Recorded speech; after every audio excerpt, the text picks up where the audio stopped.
Good day, everybody. It's just gone 12 o'clock Kenya time, and this is Regenesis Business School, and I'm absolutely delighted to welcome all of you here today to this very impactful and fascinating conversation about tourism, technology, and in Kenya. We've got a fascinating panel. We're going to share deep expertise and deep knowledge about the industry and give us some pointers as to where it's going in the future and what we can look forward to. Let me introduce myself to you. My name's James Forson. I'm the Vice President looking after strategic relations, and I'm speaking to you from Johannesburg in South Africa. And that's not surprising in the Regenesis context because we are a truly global business school. We have campuses not just in Johannesburg, we have campuses in Mumbai, India, in Lagos, Nigeria, as well as a presence in the United States and California. And importantly, and very excitingly, we've opened up a campus in Nairobi in Kenya, and we are absolutely delighted to be able to have a presence there because there's some very exciting developments happening in East Africa, and we want to be part of that. So to all of you who have joined, welcome. Some of you are watching directly on Zoom, some of you are watching on other platforms, and again, a warm welcome to you. Thank you for being with us today. Right, let me tell you a little bit about Regenesis. We've been around for 25 years. That's a quarter of a century. We're a private business school. We offer the full range of qualifications from certificate program right up to doctorate programs.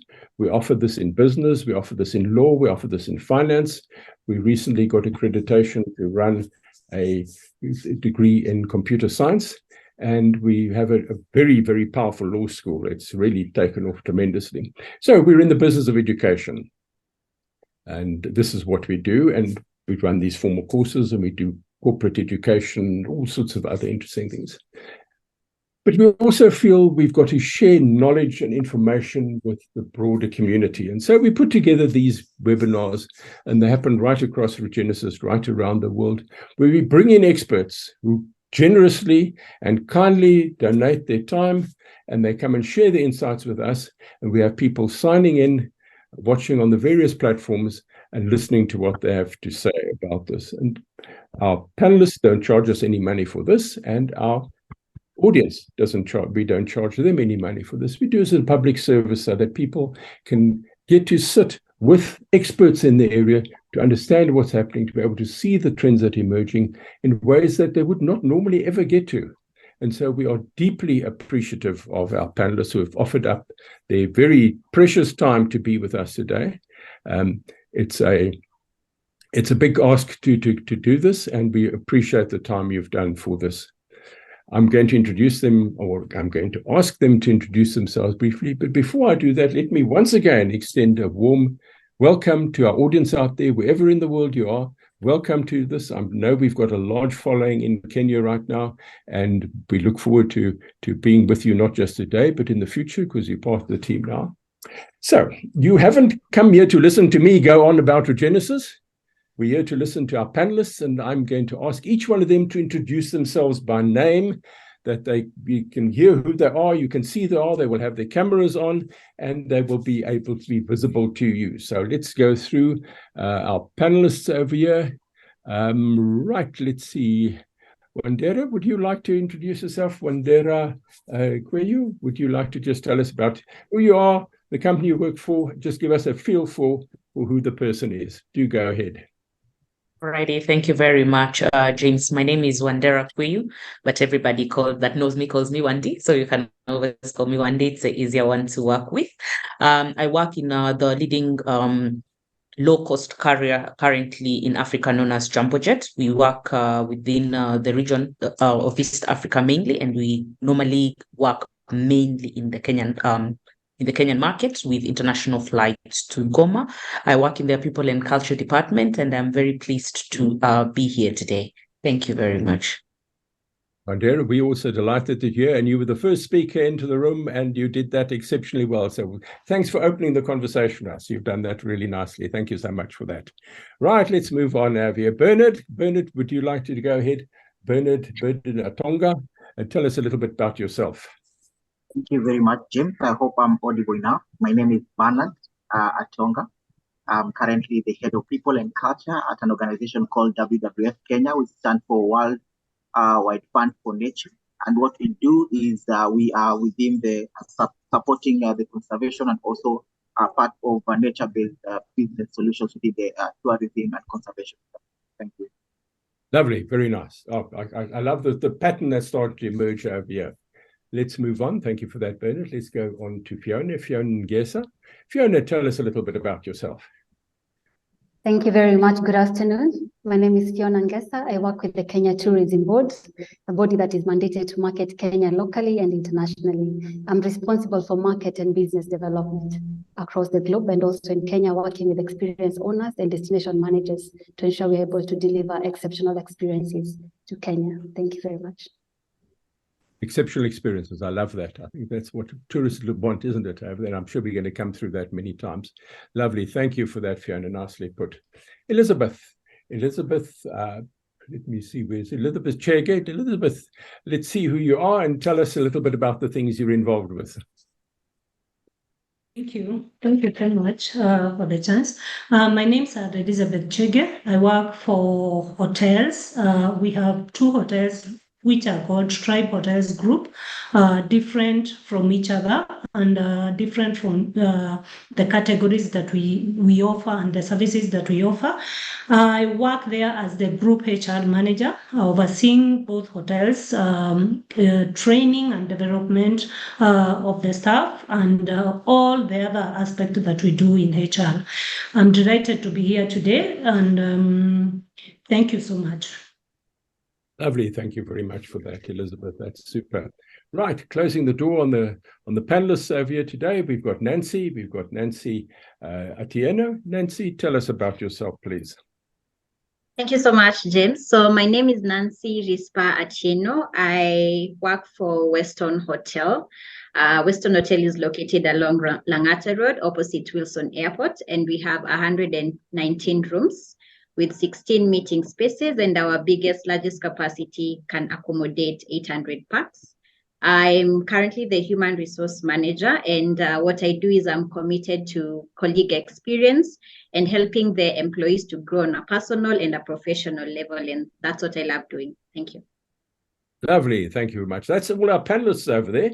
But that's not all, as they say in the TV adverts over there, because we've got the head of our Kenya operation in the room with us. We've got Bhupesh Sarangal with us. Bhupesh, would you like to just briefly introduce yourself so the audience know who you are and a little bit about your role over there? I'm sure we'll be hearing more from Bhupesh later on, but we'll give him a chance to have put a word in now. Thank you so much, James, and absolutely delighted to share the platform with such dignitaries. I was just looking at the panel and I was just wondering, there's a cumulative more than 100 years of experience on the panel right now, and that's so wonderful. It's so great for youngsters from the industry who really look forward to such discussions. And I really thank everyone for taking time out. This is in the interest of the industry for youngsters, who really look forward to resolve a lot of challenges with veterans that we have on the panel. In my personal capacity, yes, I currently am heading out the Kenya operations.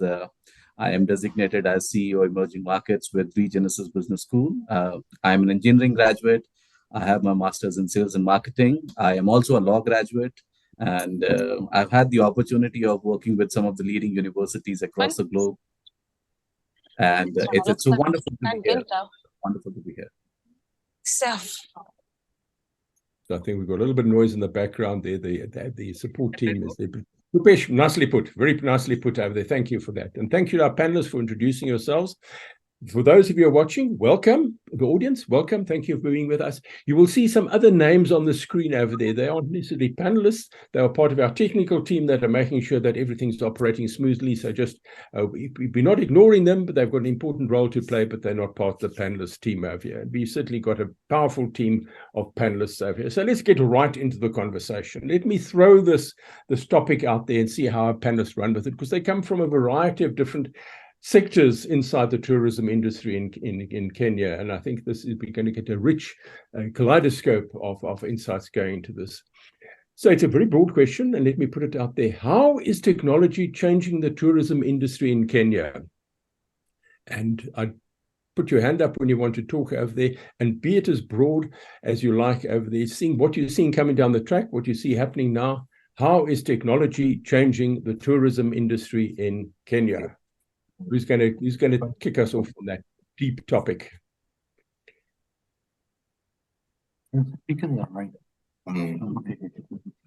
I saw somebody's hand was about to go up there. I just want to say so we can try and communicate. Yeah. Karabo, I think you who would like to do this? I see Bernard's leaning forward over there. It looks like he wants to get involved in this here. So Bernard, why don't you open the conversation over here? I know you want to talk to us about this, because coming from the World Wildlife Federation, you have a very World Wildlife Fund, you have a very insight into this. So go ahead. I was actually thinking Fiona to start us off because she has a broad view of the tourism sector. But maybe what I can just touch on is that right now a lot of things are changing. Actually, with COVID and a lot of things, so we didn't have any other way but to adopt technology in the way we do our things, from recruitment to the way we reskill, the way we upskill our staff. That has been one of the areas that we are focusing on. Let me give you a practical example, like what you are currently doing. For our job is mostly on conservation. You conserve the wildlife so that when we have tourism come, they have something actually to see.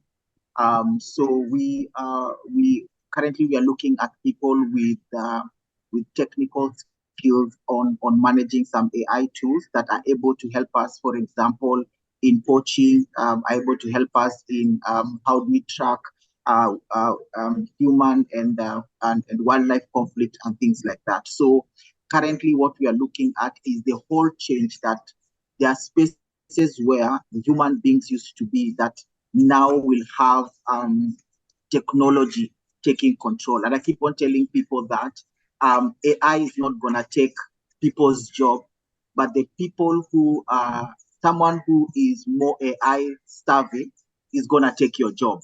So it's not about AI taking your job, but someone who is more AI savvy will take your job. So it's a matter of how do you reskill, how do you upskill, and from a HR perspective is how do we ensure that the people within our organization are upskilled and reskilled to be able to change with the technology space currently. But the technology is completely revolutionizing the tourism space, where not more person-person interaction will be there, but more of how do we ease the whole process, the whole value chain across. Thank you. Right, you've opened up the conversation very nicely over there in terms of this value chain and everything from virtual tourism right down to making sure that when people do come to experience the tourism events in Kenya, they're actually animals over there that have been poached over there. And I love the way you've covered that whole terrain over there. But that's only just one tiny little piece, which you've covered very well over there. Who's going to go there? I see Wandi is sort of nodding in affirmation over there. She wants to get underway, and then after that, we'll take Fiona after you. So Wandi, go ahead. Alrighty. Bernard, thank you very much for the things that you have mentioned. And I keep making fun in my team saying it's very frightening of late when a computer asks you to confirm if you're a human being. Because, I mean, you're always sitting there wondering, what do you mean? I am the human being, you are the machine. But the truth of the matter is that this sector has significantly changed with the introduction of technology and various digital tools. And I just want to zero in specifically on the airline industry, because in aviation, we have seen significant changes that have been brought about by digital technology. Like, for instance, right now, we have a digital booking that we used to do before manually, digital check-ins that are there. We have things like in-flight entertainment, connectivity online, biometric screening. Of course, we have chatbots that are helping us. Recently, it's very difficult for you to actually meet a person that is assisting you through your check-in and your booking processes. Some of the ones that are very interesting currently and are being studied extensively are issues like predictive maintenance, because traditionally, when you're going to work on the engineering of an aircraft, it was very manual in orientation, very human-made in orientation. But right now, we are seeing technology that is helping us a lot to carry out predictive maintenance on different aircrafts that we have. We are seeing a lot of augmented reality and virtual reality walking straight into the training sections, tours, and also the entertainment. Like right now, the really big thing is that we can train pilots using virtual reality, which is something that is amazing, and it's going more and more into the areas of also augmented reality, and it's spilling into training, spilling into entertainment. Of course, we have our drones that we see all over the place right now in Kenya. We already have a school that is teaching in drone technology called Fahari Aviation, of course, owned by Kenya Airways. There is a lot of things that are coming into, like, for instance, dynamic pricing. Before, when you are going to check in for your ticket, it used to take very long for you to get an actual price. But right now, using technology, we've been able to adjust prices real time with some of very heavy predictive analytic tools that we have internally. And in the wake of COVID, we have seen a rise in the digital health passports that are able to assist us to be able to move from one country to another while we understand the health of an individual that is traveling. So I just wanted to push that through on what's happening within the sector, especially with a focus on aviation. Another fascinating thing, you managed to squeeze a whole lot of stuff into a very small box over there, and a whole lot of things you've covered there. I like the idea of augmented reality, and hope we will weave through our conversation, because I think it has a number of things. The whole checking in process, and I know that's just one very small part of that, has changed dramatically, hasn't it, in the last 5 years? You know, in the old days, you'd have bits of paper and you had to go and stand in a queue and things. And now people just swipe a mobile phone, and it's next thing they're sitting in the aircraft, and it is amazing. And that, I think, is just the start over there. And I think you've also raised a very helpful thing about COVID and health, because certainly the COVID epidemic hit the Kenyan tourism market very heavily, and it really was a problem. It's lovely to see that it's blossoming, and it's fascinating to hear that you're actually using technology to give tourists, people who are coming to spend their dollars and pounds and euros, are coming to do that, and do that in a way that they're not going to be put off by COVID. Nicely put over there. Thank you. Another good one. Yes, Fiona, you've been waiting patiently, and we want to hear from Kenya Tourism. This is your moment. Thank you, James. Actually, just to support what Bernard and Wandera have said, what we usually say is that the strategy has gone digital. It's no longer just having a digital strategy on the side, but everything now is digital. And looking at travelers from when they decide to search for information about destinations to the time they actually come to the destination, experience the destination, share about the experiences, and go back, everything is digital. And so some of the changes, in addition to what has already been said, for example, is now we are moving to consumer platforms. If you look at TripAdvisor, if you look at Facebook, it's consumers addressing the other consumers and sharing their own experiences of how it has been. So it's no longer them expecting the businesses to tell them about what they offer. But also when it comes to business models, that has changed. If you look at Uber, Airbnb, if you go to even other sectors like influencer marketing, where we're having organizations such as Wowzy and others who are actually using technology and data mining to just be able to connect influencers and organizations to be able to do influencer marketing is another area that you're looking at business models changing. In terms of how travelers actually come to the destination, if you look at Africa, it used to be a complicated continent to actually sell. That's why we needed a lot of tour operators to actually sell the destination. But right now, with all the information available online, we have the emergence of online travel agencies. Anyone can just log in and book their own travel, book their ticket, come to the destination, and have their own experience without getting in touch with anybody in between. So it's changing how consumers are actually consuming the product, how they are making their bookings, and also using data for us to be able to predict demand. For example, what is the search right now for Kenya next year, for Nairobi, for Mombasa? So we're able to predict and align our marketing based on the demand that you're getting through the data and AI and other platforms that you're using to actually get this. But also internally, I think if you look at COVID, it actually fast-tracked digital transformation within the country, within the sector by force. The same way as sustainability, everybody knew about sustainability over 3 decades ago, but during COVID, every company is talking about sustainability. It's the same as digital. Now everybody has been forced through hybrid working. Who knew that you could work from home and still deliver for a long time? So looking at this transformation that has been fast-tracked because of COVID, every company now we are using Zoom. We have Teams, we have Google Meet, that we can still increase our productivity, still increase our effectiveness, still meet our customers, our partners, and every other person. So technology has actually changed the way we work. We used to have 365 Office that you can access your documents from anywhere.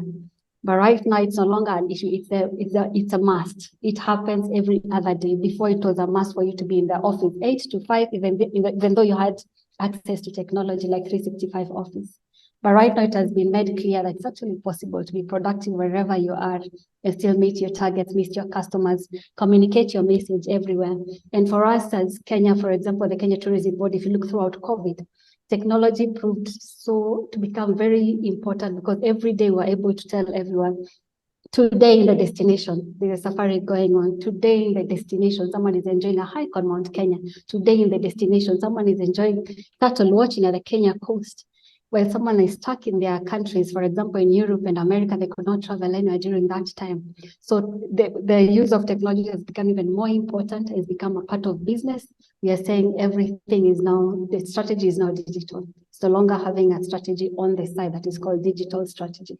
Everything has changed. Thank you very much.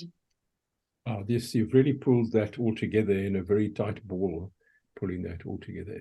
I mean, just from the brief conversation we've had, it must be a very exciting time now for Kenyan tourism because it's you've got all the things in place. You've got the destination wonderfulness, and then you've got the technology to be able to do this. And of course, we know that people in East Africa have been very innovative in using technology in all sorts of ways. Yeah. And I think we're going to see some more developments coming out in the future that nobody's thought of, and it's going to come out of East Africa, and it's going to come out of Kenya, and it's going to come out of Nairobi, and it's going to come from people like we've got in the room today. Lovely, nicely put over there. Good, let's move on. Who's next? Was it you, Nancy, or was it Elizabeth? I forget which now. It's me. It's you, go ahead. Okay, so I'll say one of the ways in which technology has changed this industry, especially I'll speak in terms of the hotel, is enhanced guest experiences. Remember, before you would get into a hotel and then check-in will be manual, but currently you can do online check-in and just pick your key from the reception end. So the guest experience in terms of check-in is really, check-in and check-out has really been enhanced in terms of that. And also payments. Previously, you get payments are done physically. Now you just tap your card and go. You don't need to key in passwords. You don't need to key in any other information. Another thing is streamlined operations. I'll say in terms of our previous standard operating procedures is that we needed to do everything manual. But when you look at the industry currently, especially the hotel, is that we have even things like customer relationship management. We can coordinate with our customers and see this customer wanted this. So how can we improve our services? So we find that in terms of streamlining of operations, we get that getting feedback from that guest enhances the guest experience when they come in, and that leads to, at the end of the day, we get repeat clients. The other thing is advanced revenue management.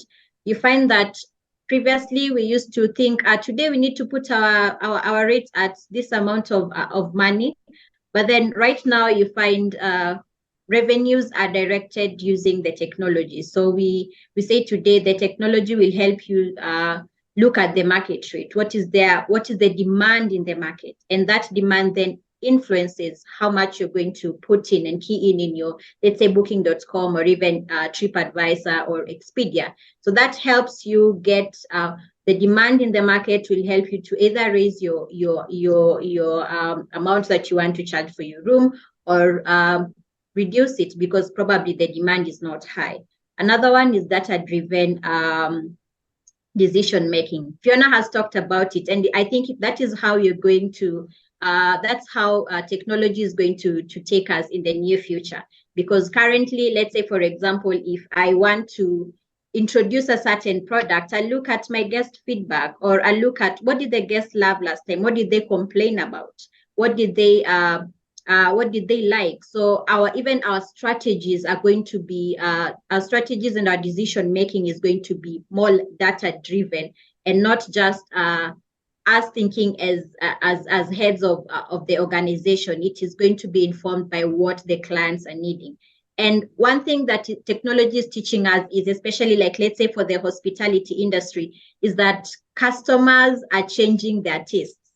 And as customers change their tastes, then we also need to change our taste and preferences in terms of offers that we give our clients. Because, for example, I remember before we introduced some of the digital platforms or technological platforms in the hospitality industry, clients who are coming from different countries will ask for those things. And as Fiona has said, COVID has made us make things speed up in terms of technology, because you find currently we are looking at what's happening outside and how can we enhance that. So consumers' tastes are changing, and that is changing with technology. And that technology, we need to be at par and at track to ensure that we are making sure that clients are having the best experience. The other one is it's a negative effect, but we've experienced it in one way or another if we are travelers. Those who are good at traveling, one is the personalization of services. When, let's say, for example, like the first point I've talked about of when you're getting to check in, you check in and you've already checked in on your way to your hotel, but then you just can't pick the key and probably you can even take yourself to your room. You see, that is the personalization of the whole hospitality experience. So that is one negative effect that technology is going to probably get us to. Now, when you're getting to see technology, the other day I was in a sales meeting and my team was telling me that the tour operators are having trouble. Why? Because if someone is booking for a hotel, they just go online, plan their whole trip, and then just reach Nairobi, and they're only looking for a travel van to take them for a safari. So the only thing, like right now, tour operators are only getting their safari vans to work with. So currently the guests or the customers are looking to get their all information online, plan their destinations, and just come and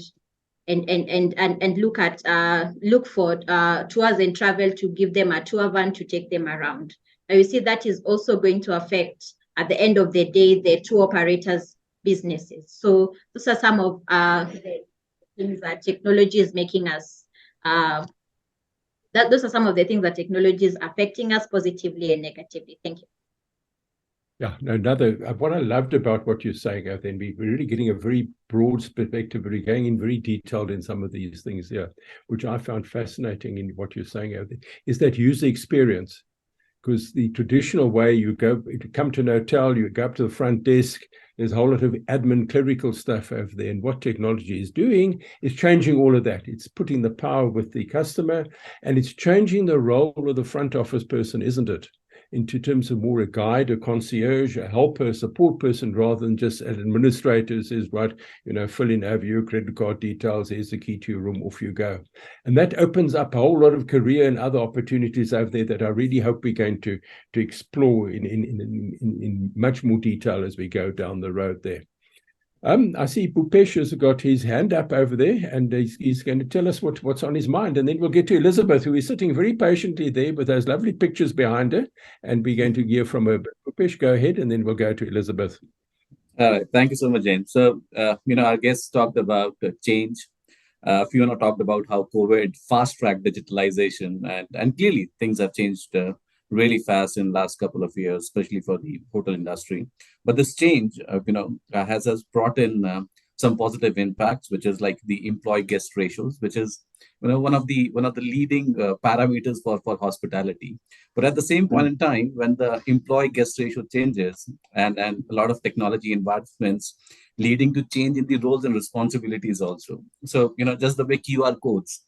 It has actually changed how a waiting staff would operate. The contactless payments. It really has changed why the servers work, right? Also, in terms of the augmented reality, it really changes, how it's being sold out to the public, right? So, my question, and rather, I would really like to know a little more in terms of from the HR standpoint, And also citing Gartner here, they mentioned that some of the biggest challenges, and I think this is really relating now, some of the biggest challenges for the hospitality is going to be the leadership and the managerial effectiveness, along with the change management. And I think very nicely, some of the panelists have already cited that up. So I would be really looking forward to hear in terms of, how they are managing, such technological advancements. Bernard also talked about, AI is not going to eat up their jobs. It's just the, people who are more conversed with AI or maybe technology, they're just going to replace those people. So how is it impacting, the human resource factor, whether they are going to be working in terms of training the leaders, managers, they're going to rethink the, the entire reward recognition or the reward system for their people. I would be very keen to hear on the subject. Thank you. Very nicely put there, Bhupesh, very nicely. And I can see that Elizabeth wants to get in on this one. You've just given a whole lot of extra stuff to talk about inside this area. So Elizabeth, take it away. Tell us the story. Thank you so much. I'm really appreciate what the other speakers have had to say. And I like the questions that Bhupesh has brought up. I think I like the challenge when you challenge the HR on what are we doing differently because of the future challenges that we are going to face because of the technology. So you have already mentioned that we have to look at our training. I will want to talk on what actually we are doing, and being one of the industry that we never closed during the corona. We were still on, and we were one of the hotels that we didn't even let our staff go home because of corona. So I think HR needs, with the technology, we need to be looking at things in a different way, and that is what I've put myself to be looking at things in a different way. The challenges have come, the corona is there, but we still have one thing that I always like talking about. There is something called emotional contract and the actual contract that we have with the employees. So if the emotional contract is affected, the actual contracts that we have in employee will just be there. Even with the technology, we need to understand the hospitality is about the touch that you have with the clients. So how my colleague in hospitality from Weston has talked about improving the guest experience with the technology. For sure, improving guest experience with the technology has brought up, has come with a lot of technology. Nowadays, as she has said, the guests do not have to do not have to come and check in the desk. But what can we do to improve that? The guest, that means they will not interact with the receptionist, the guest services, but how can they interact with them? Even the technology being there. So what we have done from our side, I said I will speak from what we are doing because it's good to speak from the experience. Our guests actually do not check in at the guest desk, and they also do not have to pick the keys because we have a mobile key check-in. So once the guest has booked, he sent a ring that he can open the door of his room without even checking in the reception. But how does that guest understand that we have staff who can give him the best experience, who understand our industry, who understand the tourism and what we have to offer in Kenya? So this is what we do. We have we invented a department called Shiften. Each and every guest that comes in, we give them a choice. We have a Shiften. Each and every person is given a guest to interact with, like 5 guests or 6 guests. So the guest knows if I want anything that is personalized, this is the person that I will talk to. And the person is available to take the guest everywhere. These are people that are trained to understand what do we have in Kenya as a tourism destination, what do we have to offer in our hotel, what do we have to offer in the town that we are and the nearby if guest is interested in. So the technology, I don't think it is affecting the way we interact with our guests. So we need to understand that despite the fact the technology is coming in, we still need to have sustainability with the staff that we have. And these are people that want to go out there and know so many things, not only one thing. They don't want to be guest service. They just don't want to be issuing keys or doing something, but they want to know, what else can I offer to the guest? How can I make the guest experience different?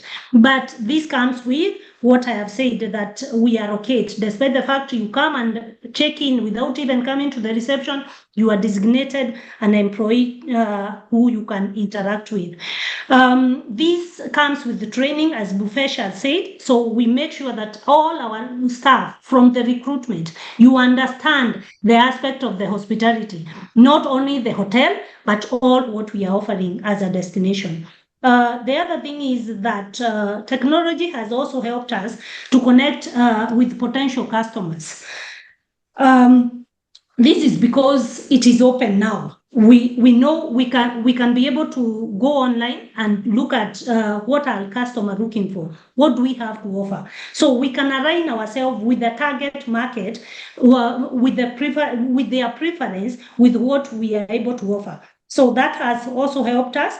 And as Fiona has said, the data management, it has helped us as a hotel to track the revenue management. Another interesting thing that I wanted to say is that also the technology has helped us to look at things in a different way. How can we motivate our staff in this technological era? So what we are doing at the moment, we look at the revenue. How can we motivate you? How much revenue can you be able to bring? So each and every employee has become a sales person. So it's not only that I sit in HR. I know if I bring this business, it will increase our revenues, and that means we can increase our pay. So we have something that we call revenue-based salary.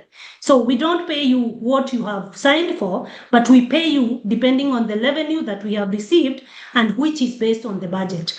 I think I can say so much. I think I should leave it to the rest to talk. Thank you so much. No, don't hold back and don't apologize. No, absolutely. I just love I just like the way the conversation is going. Because Bhupesh opened the door a little while ago in terms of how we respond as organizations to this, our human resources, and you went through that door straight into it there, Elizabeth. Well done for that. Just before I go on with this, I see there's somebody called Mo who's joined us. I'm not sure, Mo, are you a panelist or I haven't been able to link you back to our panelists over here. But while we look at that over there, there's some very fascinating questions that come up on the Q&A, and a great big question over there. So let's see what we can make of this over, because I think it touches on a lot of the things we've spoken about, and I don't think we're going to do justice to it, but we can make a big dent in this. So Doris Mwangi has said the following. Doris has said, seeing as technology is key in modern times in regards to HR and the service industry, how are we using HR software to, one, improve the employee experience, move from role-based hiring to a competency-based approach? Well, I think we've had some nibble at that already, yes. Improve the customer experience through machine learning solutions. Well, that's already in the room. Then in conclusion, Kenya has a problem with unemployment. The HR technologies need to improve the customer experience along with maintaining a one-on-one approach. And I think that has come out, I think, between Nancy and Elizabeth. We've seen how you can do that over there, and I think we're going to go on for that, but we haven't exploited that by any means.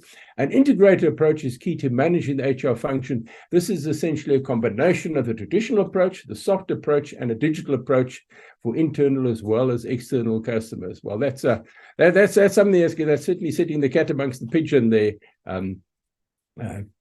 Doris, you've put a good thing over there, and that aligns with where I want to take the conversation now, because we've put out all the issues on the table over here, and there's a diversity of things over here.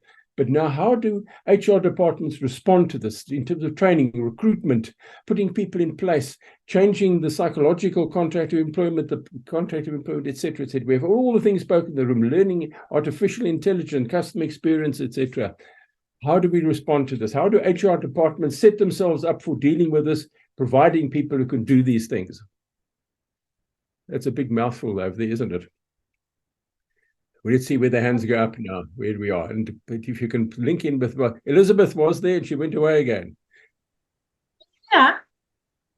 Go ahead, Elizabeth, and then we'll the rest of the team. Yes.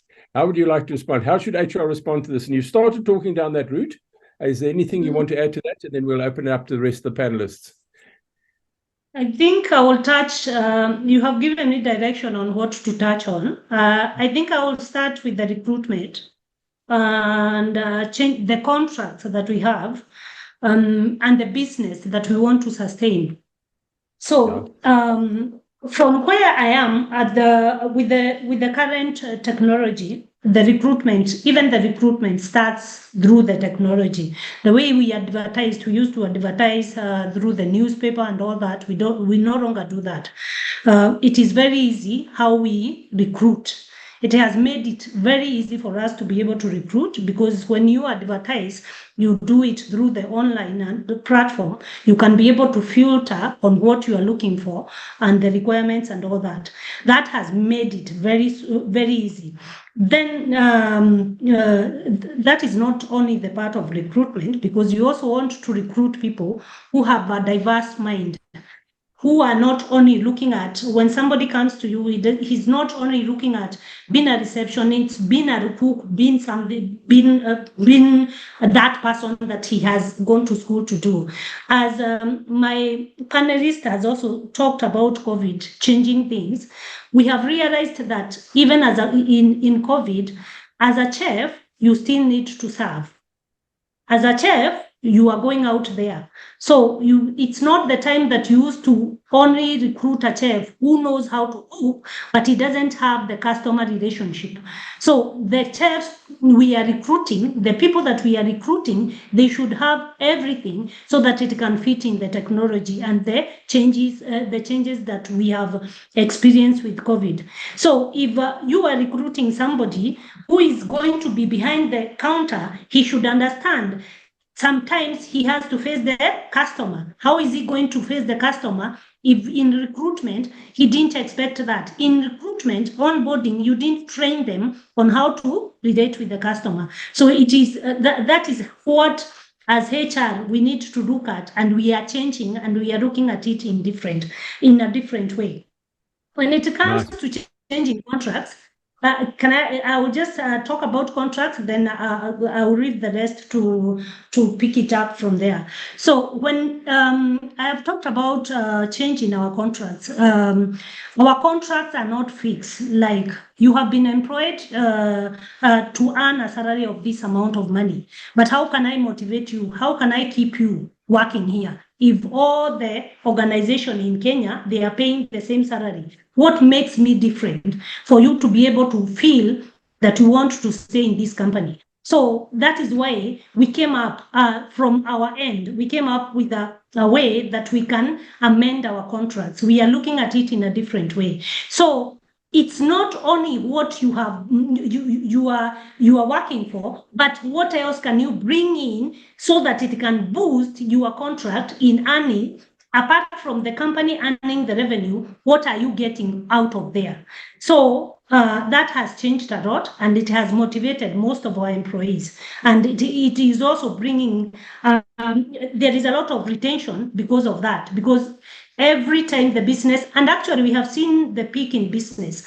From January to this month, we are talking about August, our employees have been able to earn a salary like 82% of what they should have earned, which makes them feel, if I stay until December, I might earn more than 100% of what I would have expected. So I think we need not to have a fixed mind as HR, but we need to look at things outside the box. What can we do to make things better? Right, Yes. and you've addressed that very solidly over there. So some real, because this is not a traditional HR role you're talking about. And I can see a whole lot of hands waving at me over there, and we're going to get to them at the moment. But I'd like to bring in Bernard at this moment. Bernard has been sitting very quietly over there, pondering all of this, and I know he wants to put in something, and then we'll go through Fiona, Nancy, and Wandera after that over there. So Bernard, go ahead. Thank you very much, James, and thank you, all the panelists that have shared. I want to start from the first place, how the HR can be able to come. It's by understanding the business. Not only the big business, but the industry. Where is the industry heading? The automation space is really changing on a day-to-day basis. If you look at how much we have grown in terms of technology from when COVID started to date, there's been a vast change in different processes because of the effects of COVID-19. So the first thing is for us to understand where the industry is going, and as an organization or the tourism sector, are we prepared for what is coming? We have a lot of changes. We are talking about virtual tourism. We're talking about things like that are happening right now. James doesn't have to be in Kenya to actually see what is happening within our parks, but we can actually provide James a virtual walk into our park. So that is the space that we are heading to. We're talking about a metaverse that is coming in, where I can sit here and have a conversation with James without James having to be in the room, but all of us are in the same space. So that is how the whole industry is changing and the whole space is changing. So the question is, have we prepared our staff, or have we prepared our teams in readiness for what is coming? And as HR, we hold a very sensitive role. We have an aspect of where we are focusing on the business, and then we have aspect of people on this side. So we are looking at how do I grow the business, but at the same time, how does it not affect the staff? So you have people here who need reskilling. Does the organization have a budget for reskilling? You have the organization here that is pushing for profit. How do I also able to balance both? So you have those things that you're always balancing on a day-to-day basis. But how do we do that as HR people? Number one is to look at the future, look at what are the kind of skills you require 1 year from now, 2 years from now, 3 years from now. Do you have people within the organization with those skills? And how am I on a day-to-day investing? If they are not, I'm not able to invest, how am I preparing myself to bring on board the kind of skill and competence that you're looking for? And someone has rightfully put it when they're asking the question whether we are recruiting, for competence, or we are recruiting just for the sake of filling in position.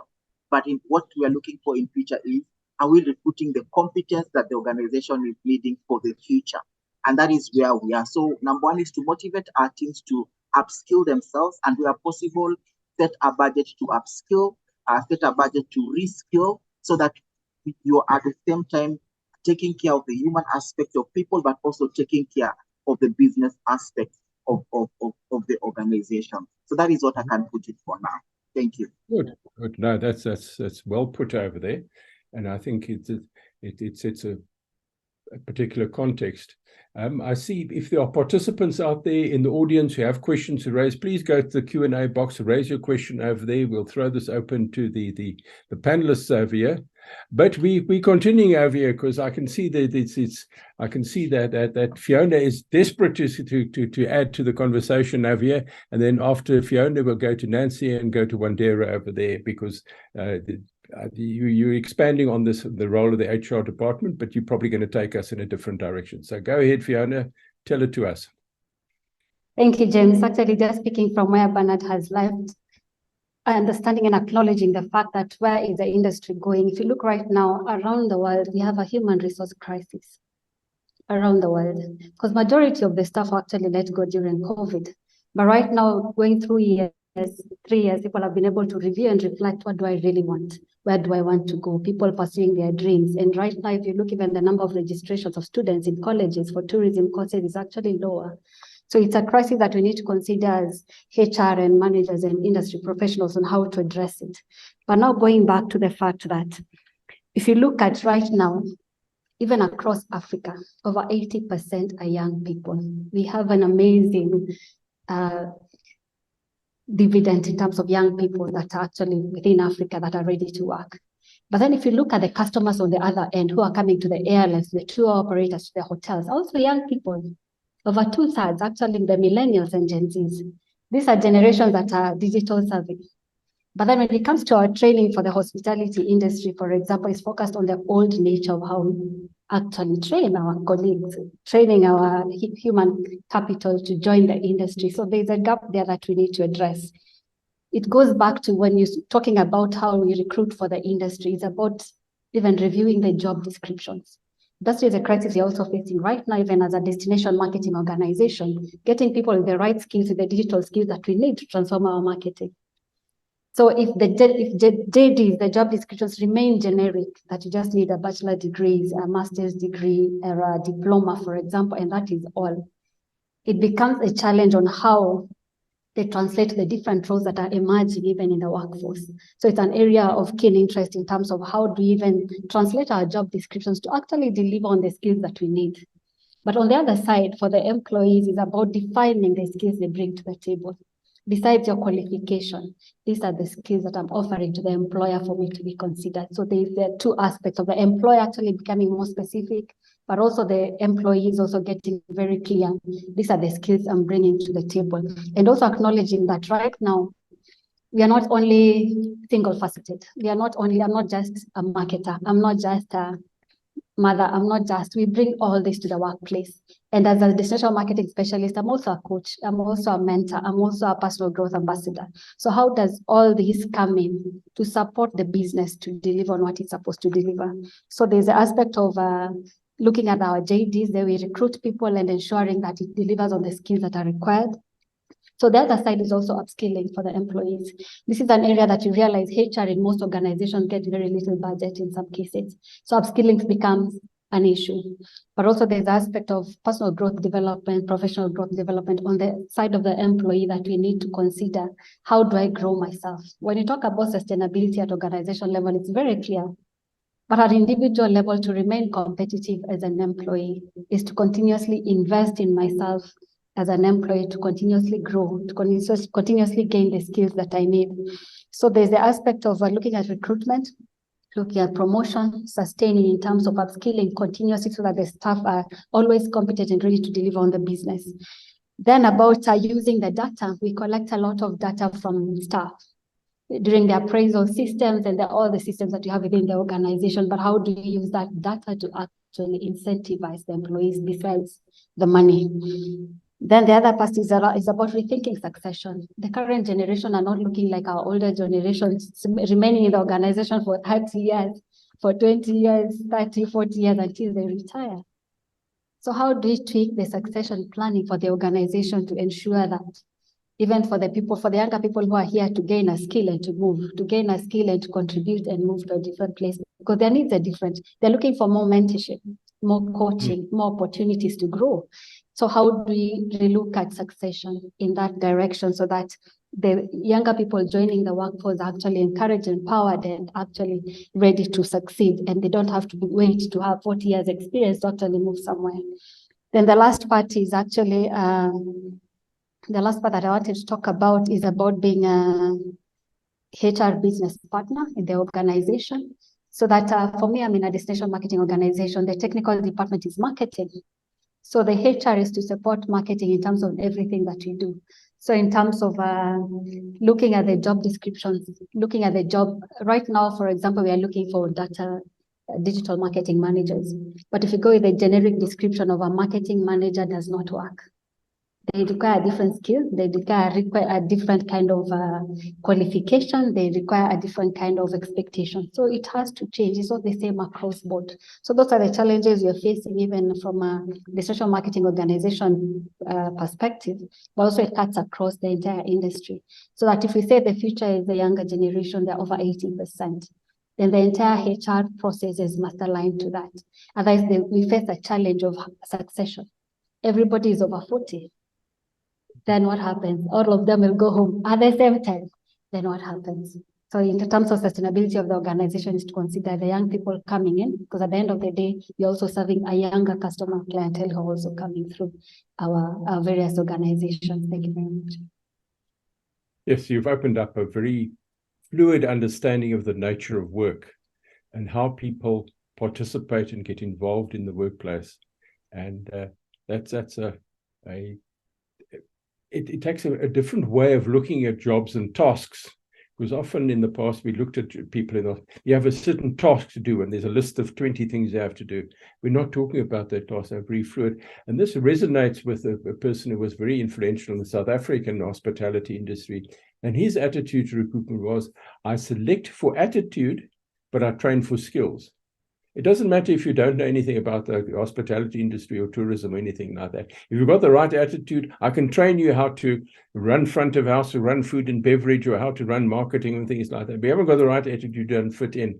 And I think what you've raised there, Fiona, is a very powerful thing about young people understanding what the hospitality industry can offer you, because it has multiple learning paths. It's not, like you become an accountant, you become a senior accountant, you become a financial manager. There are so many different nuances and so many things that you can build a unique job for yourself in the process. And I'm not going to explore that in any sense at all, because I'm going to leave it to Nancy to take it further for us. Nancy, go ahead.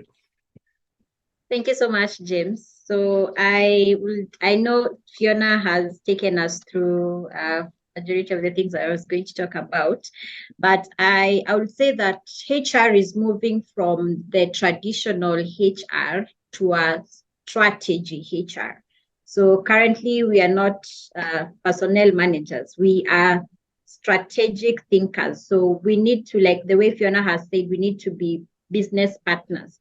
So as HR being a strategic thinker, then we also need to align to the strategy. We also need to align to the technology advancement that are coming in each and every day, especially in this industry, because every day things change in terms of technology.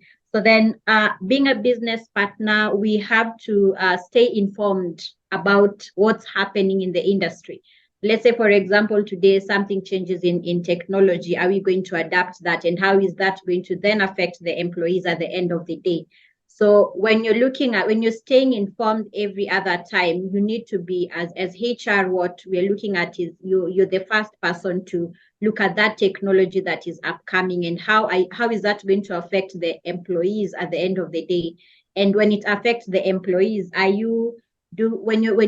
is it going to affect the employees? So you do an audit of how is that technology going to affect the employees and how can we do training? So you invest in training. When you're investing in training, you upskill and reskill the employees that you have. And this upskilling and reskilling at the end of the day will help even ease the process of even getting that technology on board. The other thing is interrupt you there, Nancy. I'm going to interrupt you there. What sort of thing are you doing for the upskilling over there? That sounds fascinating. What are you doing in Western hotels? What are the activities you're doing for that upskilling over there? Because that seems to be very, very pertinent to what we're talking about here. So in terms of upskilling and reskilling, we are taking one of the things that you're doing is we are doing study buddies. Now, in terms of study buddies, is we take people for training. And when you're taking people for training, then they come back and retrain the people within the department. So then we are having more of trainers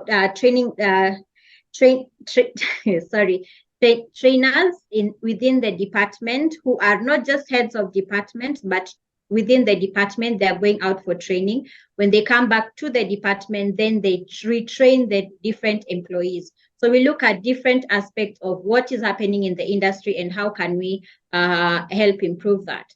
So with those study buddies, by the way, I know I'm interrupting you, but I like the idea of study buddies because you don't often have the opportunity to take groups of people out and send them on formal training courses. So you can actually modularize it inside the institution wherever you are for a particular role. I like that. And the audience out there, take note of that. You heard it over here. Good. Carry on, Nancy, and then we're going to go to Wandera after you. So you don't need, you basically don't need to have a classroom because you see, there are different departments. I'll take someone for training and that trainer is in a specific department. At the day-to-day operations, like let's say someone, for example, went for a particular training, but they're in a specific department, then at that day, they'll just go through training with that person.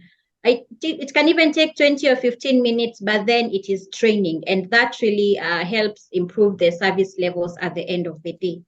Now, the other thing I wanted to talk about is fostering a culture of learning. Why we're saying that is because I remember there's a time I sat with someone from the army, and the person was telling me when they were in employment, their first computer was in a room.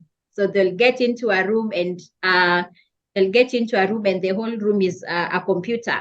Then along the way, he saw the way technology advanced, and he was telling us, as a young person, you need to ensure that you're always open to learn new things, in as much as it does not interest you, but you need to learn the new things. So you need to foster a culture of learning. Remember that culture eats strategy for breakfast. So from the strategy, if you don't have a culture of learning within the organization, then that means that you're not going to get the information, you're not going to get the end results that you require at the end of the day. So fostering that culture, encouraging people that you need to go back to school, even if you're getting loans from the organization to go back to school and relearn again, then that is something. You need to get back to school, learn, and come back and also share that information. So as a culture, we need to foster that culture of learning. And also the other thing is monitoring and evaluating the technological advancements that are in, because you find that technology will come in today, tomorrow probably we cannot use it. But then also technology is helping us advance in so many ways, like AI. When you're talking about AI, today AI, if you want to look at something, you just look it up and it gives you all that information. So how is also that affecting the business at the end of the day? So as HR, we need to be strategic thinker, or we are strategic thinkers. And with that, strategy helps groom the business at the end of the day and gives quality service at the end of the day. Thank you, John. Sorry. Good. Yes. What's just interesting, in fact, that in the hospitality industry, the distance between the person doing the work and the customer or the client is very short. You know, if someone's a tour guide, you directly with a person, the front of house, food and beverage, housekeeping, and booking your tours, etc., even though you're doing it digitally.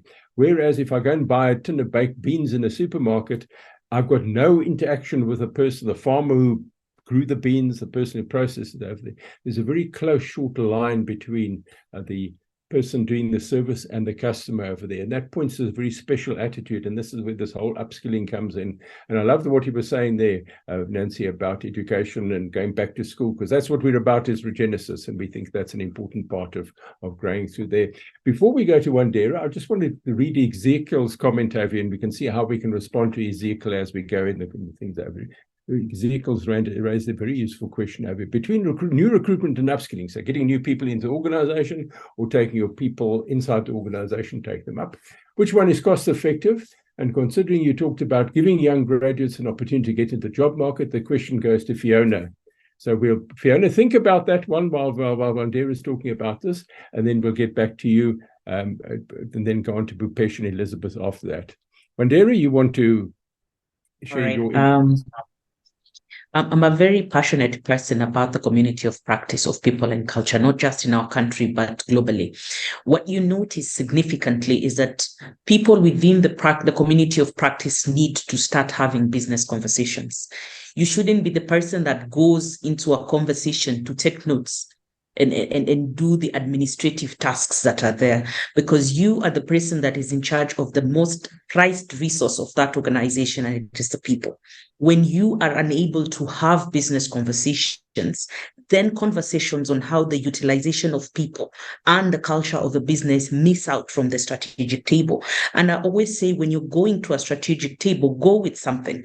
I am a person that is very averse to the statement that if you're not invited to the strategic table, bring in a chair. No, you're not supposed to bring in a chair. You're supposed to bring in a contribution, a valuable contribution that would make people want to sit back and understand and appreciate where you're coming from. Because once we start having business conversations, it becomes very clear that people are central to the business. Then you have to recognize that from then you are the lead change agent of everything that is happening within the technological sector that we are speaking about here. And change management needs to be something that is understood very well, practiced well, with competencies that are recognized within the world. making sure that the HR practitioners are skilled with something like Prince2 understanding really helps people to be able to understand how projects are managed and how we move from bringing in a new thing to realizing its effectiveness and to actually understanding how well it can be integrated into the business moving forward. When you have done this and you're at a strategic table, you need to let the business know that the culture of the business is an enabler to the strategy. When the culture of the business is not working, then the strategy will not be realized. And I go into details to say culture is not a feel-good thing. It's not bring pizza and let's play ping pong. That's not culture. Tell me, what is it? What are you doing? What are you rewarding? What are you punishing? What are your values? What is the key focus of the business? Is it people, the culture, the people, the customer, profits? What are they? How are you making decisions in that business? What are your standard operating procedures? Go to the other side and wonder, how do you treat your people? How do you make decisions? How are your feedback? How do people feel psychologically safe within the business? What are those things that are culturally just authentically yourselves? What are you doing? Put structure around culture. Don't just say, let's do this, let's make people feel good. Put structure. Let HR practitioners go back and learn more about culture, because there's a wealth of experience and educational, formal education, and also networking that can help you to understand and appreciate how culture can actually be a strategic enabler. Like, for instance, if you have decided how you're making your decisions as part of your cultural tools, it becomes very easy to say our decisions are data-driven. And this makes then the strategy implementation become really synonymous with what people are doing within the business. Once you have done this, it is important for you to understand that you're working with people.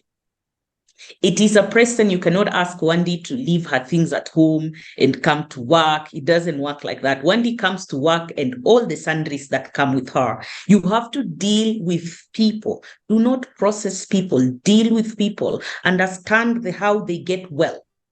Understand very well how that well-being helps them bring in that very unique contribution that they bring to your business, and make sure that they remain engaged to bring that contribution that they put to your business. In the airline industry, what we're noticing right now is cross-skilling is becoming a critical factor to success.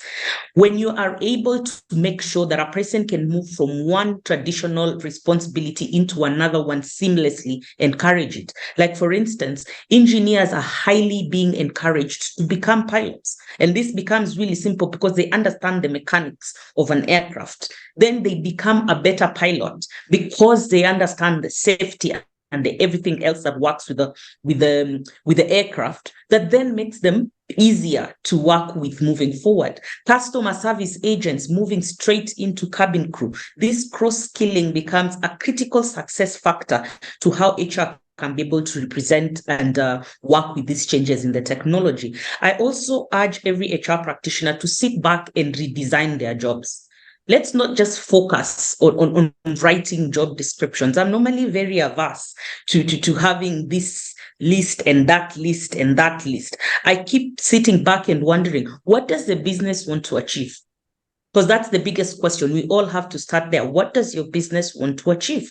It is from what the business wants to achieve that you're able to redesign the organization and frame it in a way that will be able to achieve those things that you want to achieve. It is only from that understanding that I believe HR can then prove the contribution of why this job exists and how it has been designed and how it will look like in the next, in the strategy period, and how it can move into the next strategy and morph within that area. I also focus a lot on making sure that performance management and rewards is data driven. Let's not just go into the market and say, okay, this one is paying this much, let's pay this much. The question is, can you afford it? Because very many HR practitioners are very averse to going back into business conversation and wonder, can we afford this which we are saying we can afford? How much is your business yielding?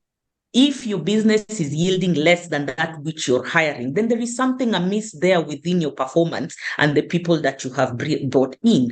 If people are not contributing properly into the strategic pillars of the business, there is something wrong with how you are managing your performance. So let's the HR practitioners in the room, those ones that are willing to join the profession with time, we really need to have our performance and our rewards very data-driven and very specific to the strategy that the business has, with considerations of what the industry needs to bring. And lastly, to just sum it up, I have to say that every HR practitioner needs, at especially this point where technological advancements are becoming louder and louder in the business, we need to front critical skills in the business. I don't call them soft skills, I call them critical skills. We need to have leaders and individuals in the business who are emotionally intelligent. That is something that is extremely critical to the success of the business, because these are the people that will make sure we remain with that human touch, especially in this industry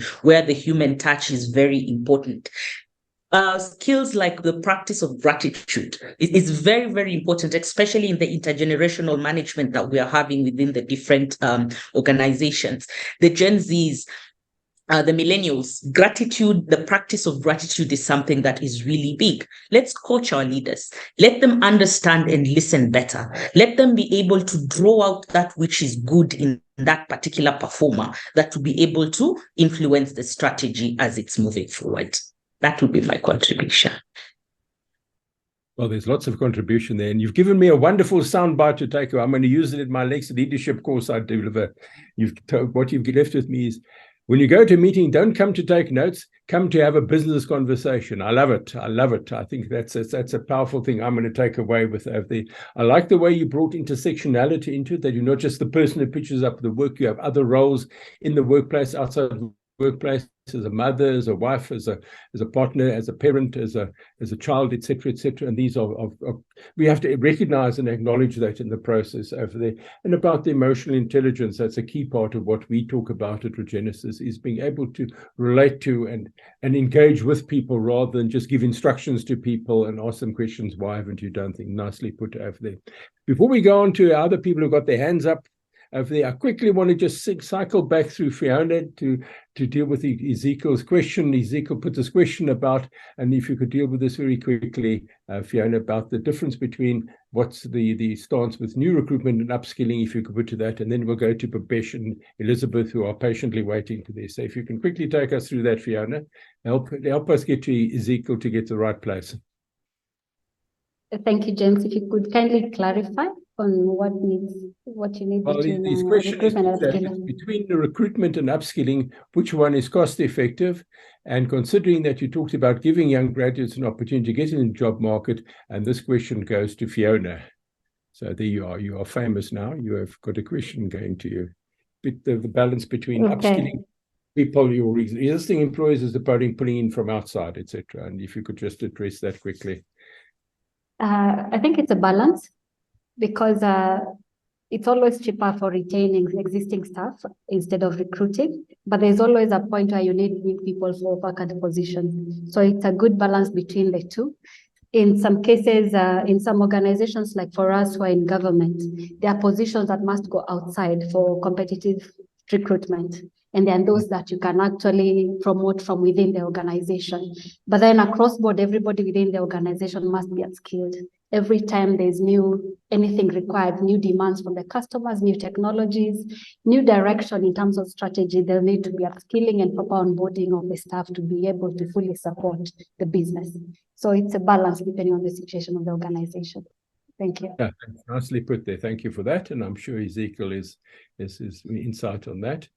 Right, Babesh has got his hand up. Babesh, come in again. Let's hear what you have to say, and then we'll hand it over to Elizabeth after you. So wonderful. Thank you so much, James. And to begin with, a small glitch in our audio system for our live learners and listeners on YouTube, LinkedIn, and Facebook.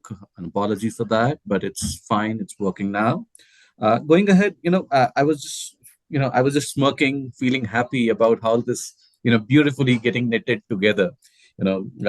We all talked about, Bernard talked about preparing for change, upskilling, reskilling. Nancy talked about investment in training, talked about lifelong learning.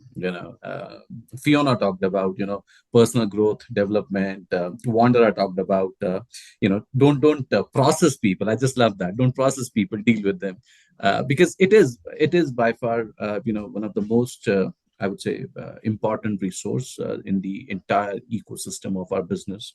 And then as HR fraternity, I think nobody better than us who would know that we don't not only have a financial contract with the employees, we also have a social contract, we have an emotional contract with them, and then as HR really need to look forward to it. However, we kept talking about change, and change is a very long process, right? So it's not all about a skill set, it's not all about a tool set. It's more to do with the mindset also, right? And then especially when you talk about cross-skilling, when you talk about learning new skills, when you talk about technological advancements, and hence it requires a very long intervention, right? So whenever you're talking about mindset changes, it is a long intervention. It takes time to bring in such sort of changes.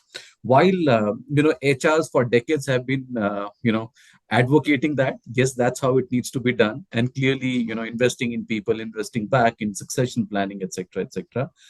It'll be great to know when each panelist speaks next that has there been any change that they look in terms of the management, how management now looks at it in the last couple of years? Because if I really cite a couple of global reports like LinkedIn Learning Report, you clearly see that index moving in favor of HR, in favor of learning and development. A lot of buy-ins coming from the management in terms of HRs being given the authority and the place to invest time and efforts in such activities. So whenever panelists speak next, a small input on this would be really helpful. Thank you. There we go, Elizabeth. There's your input over there. We are starting to come to the end of it, but the time has flown so quickly. We're really just getting into it and getting to the really exciting stuff. If you can address some of Bhupesh's stuff over there, but I know you've got other things on your heart that you want to share with us. So go ahead and we'll take it from there. Actually, I'm overwhelmed by my colleague Wandera. As Bhupesh has said, she has put it exactly how it should be. And I hope everyone who is listening, they have heard it, and especially the HR practitioner, not looking at HR as just another thing behind the seat, behind the board meeting. You are not there. You are not in the strategic table. Thank you so much, Wandera.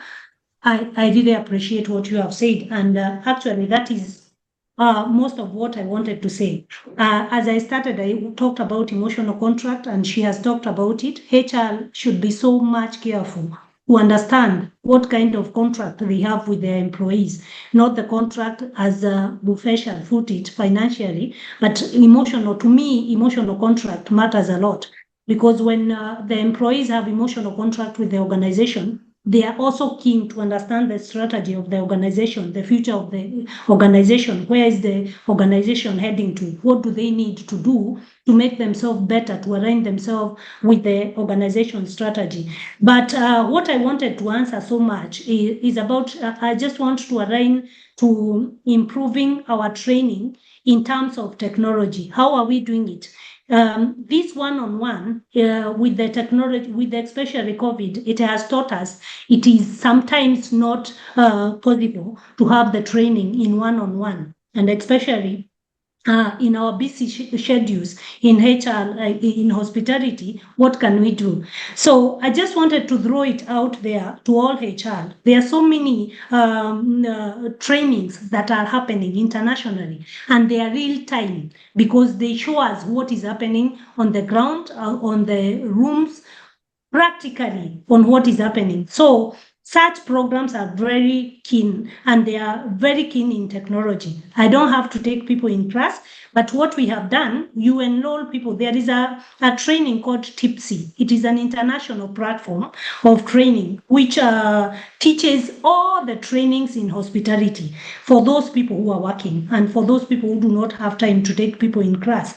So in this program, you enroll all your students in all the employees, depending on the skills you need to equip them in. And actually, it is a very, very well-monitored training, because if you enter into the class, you have to do an exam. And you can't do an exam if you haven't listened to what you are supposed to run, and you haven't even gone through the practical. So you can't cheat in this exam. This gives the employees time, and especially as in the hospitality industry, we know there is a gap when the employees are free between the times. There is breaks. What can they do with those breaks? So most of them, instead of having those trainings in their free time, when they have those breaks, they go into a training room and they are able to, through their phones, be able to go through this program. They get certificate, and those certificates are international. So you are not only developing them for your own self, but you're also developing them for the world to be able to benefit from what they are running. So I think it is something that we need to look at in HR. It's a personalized training, and which you can be able to monitor from where you are as a HR. That is all what I wanted to say, and I really appreciate Wandera for the input that she has brought up very clearly on what we should look at in HR. Well done, Wandera. Well done. Thank you, Elizabeth. And thank you for that helpful bit of advice over there. And I think that people will take that to heart and be able to use that. I think the internet has brought us all sorts of things. I facilitated a seminar in Nigeria a while ago. And at COVID, they actually identified a number of courses out available on the internet. And they said to the employees, while you're working from home or you can't work or do the things, go through these courses over there. And that was a much more unsophisticated version of what Elizabeth is talking about. So that's a very helpful comment over there, because it also, you can take the learning to where the person is rather than take the person to where the learning is. Now, unfortunately, our time is slowly coming to an end. We're not at an end yet, but we are coming to an end.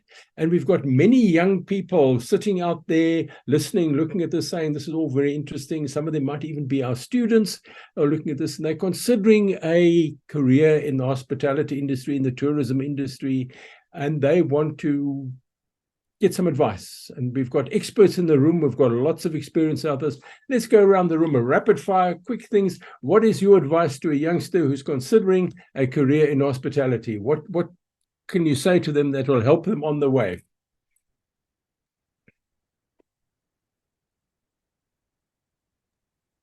Who do we have here? Can I come in? Of course you can. You are in. Go ahead.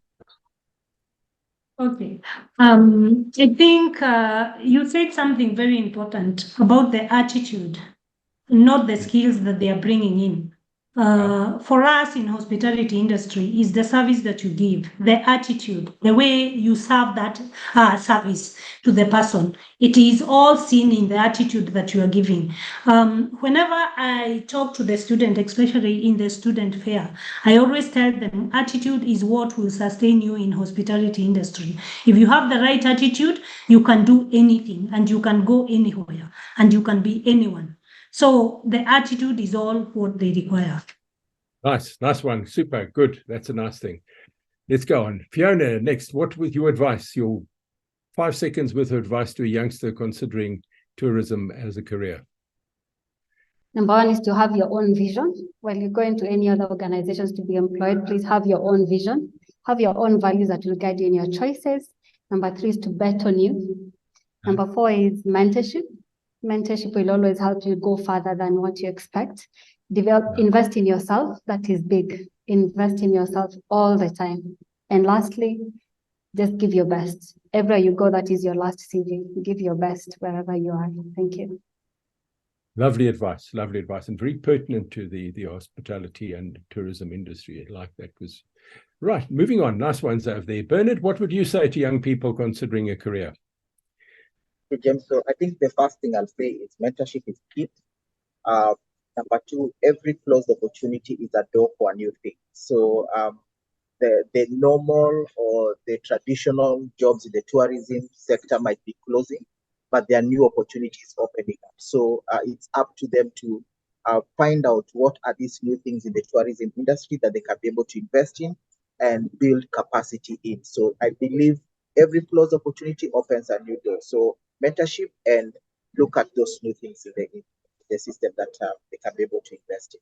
Thank you. Find your space in the thing over there that you want to go and exercise. Nicely put. Good. Nancy, your advice to someone considering a career in tourism. Well, one is to stay updated with the industry trends, because some of those positions that you're having in this industry might be obsolete in a few years to come. So stay updated. Don't just be, even if you study for, say, for example, front office, don't just study for front office alone, come start work and that's it.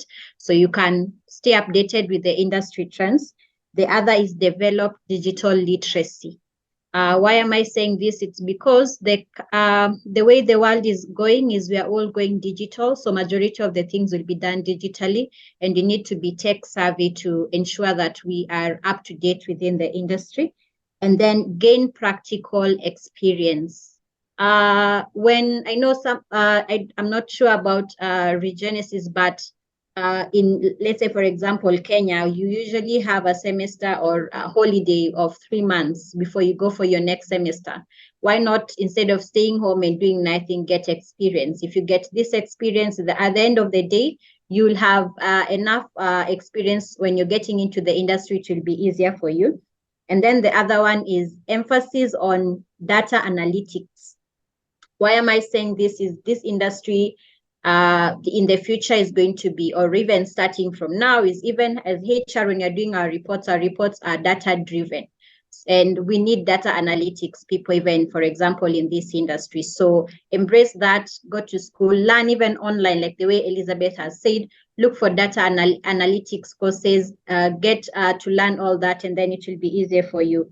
And then develop strong communication skills. In this industry, it's about how you present yourself. Remember, you never get a second chance to show your first impression. So your first impression is how audible are you? Because audibility will then see you even move further, and even how good are you at your communication skills. Second last one is cultivate a customer-centric mindset in terms of providing exceptional service. Fiona has said it. Ensure that when you're, and I think Elizabeth has said this too, ensure that when you're coming into this industry, you're giving exceptional services. Our mission at Weston Hotel is creating delightful experiences and finest memories for our guests. So it doesn't just come in, and that is what you strive to do each and every day. So are you creating that delightful experience for those guests when they come into the organization? Then the last one is build a professional network. Net worth for your network. Why am I saying this? Is because in as much as we are in this industry, that net worth or your network is what is going to even move you forward in the industry. Then lastly, Aluo saying goes that chaka chaka. So chaka chaka is just start. So if you're in school and chaka chaka means just start. So if you're in school and you want to do anything, just start. If you want to get into this industry, just start. Go to school, study it, just start. And when you start things, just start to move at the end of the day. Thank you so much, James. Lovely. There we go. Chaka chaka. I like that. That's a thing to take away with us. I think there's so many rich things over here. I wish I'd taken copious notes over here, because there's so many sound bites that we can live with here. Wandera. Yeah, I see the very esteemed panelists have given the people here really good advice. And I just want to talk to you, the individual. First things first is you have to love what you do. Everything that you start to do at some point is going to get boring. You have to love it so much that it can sustain you when that period of no excitement is happening. A very great author, Jim Collins, in his book, Good to Great, said that you have to love what you do so that it can sustain you in those periods when there's no excitement happening, when it's just routine. So love what you do. Number two, in the tourism sector, you have to travel. So right now where you are, travel and explore the world as much as you can. You're going to meet quite a number of interesting experiences that you will get as a client that would help you very much if you go on the other side and you become an employee. It will help you to also understand your kind of resilience and your ability to connect with people, work with them, and how much tolerance you have for different individuals within the space. So travel, explore the world, know what it is about. The third thing is you have to study. Study, study, study. Understand what is being taught. Relate what is being taught to your passion so that you can be able to have an easier way to actually go into the workspace and give a meaningful contribution. Then you have to build your muscle of resilience. Resilience is very, very important for you to build. You're not going to leave work. Not every one of us is lucky enough to leave school and go straight into a job. You have to develop that resilience for job search. You have to develop the resilience with all the changes that are happening in the tourism sector. The resilience is a key attribute that you need to have. And lastly, learn about sustainability. In the tourism sector, you have to know about sustainability. Understand how the tourism sector is being responsible when it comes to education, to wildlife, to life underwater, life on earth. Learn these things, alternative fuel, get interested. That would be your actual age when you walk into the sector. And I'm really wishing all of you amazing success in this particular journey that you've taken. It's an interesting one. Very powerful words there. And that gives a great platform for Bhupesh to say his final words over here. Thank you so much, James. And, really don't have much after, whatever my fellow panelists have already brought to the table. But I really would like to thank every one of us for taking time out. And then, like you said, I had the opportunity to, write down some of the extreme beneficial things for myself. And I just can't thank enough to everyone from a perspective of a young student, who might be listening to all these veterans, and how much of, knowledge and experience they would walk out of this 1.5 hours of webinar. So extremely thankful to all of you. Thank you so much for taking time out. We are locally present. We are practically neighbors to each other. So at some point in time, I'll be looking forward to connect in person and see if there are any areas that we can work together just like this. So great. Thank you so much. Over to you, James. Good. Well, what can I say? It's been a tour de force. You have given us your precious, precious time, because all of you are carrying big jobs. You've given us a huge amount of time. You've been unstinting. You've shared a really exciting stuff. I think people are walking away from this with a very good insight into what's required, and it's opened up their minds to things. So on behalf of the entire Regenesis organization, I want to thank you, each one of you, for what you've done, what you've contributed, and for just being so generous with your knowledge, your experience, your wisdom. It's been remarkable. And I do hope that our paths cross again, and it would be lovely to interface with you on more, but this is one of the better ones we've had. I've really enjoyed this. It's been very dense, and I mean that there's a lot of facts that just come one after another all the way through this. And for people who are listening in the audience, they've walked away with a remarkable experience. So each one of you, thank you.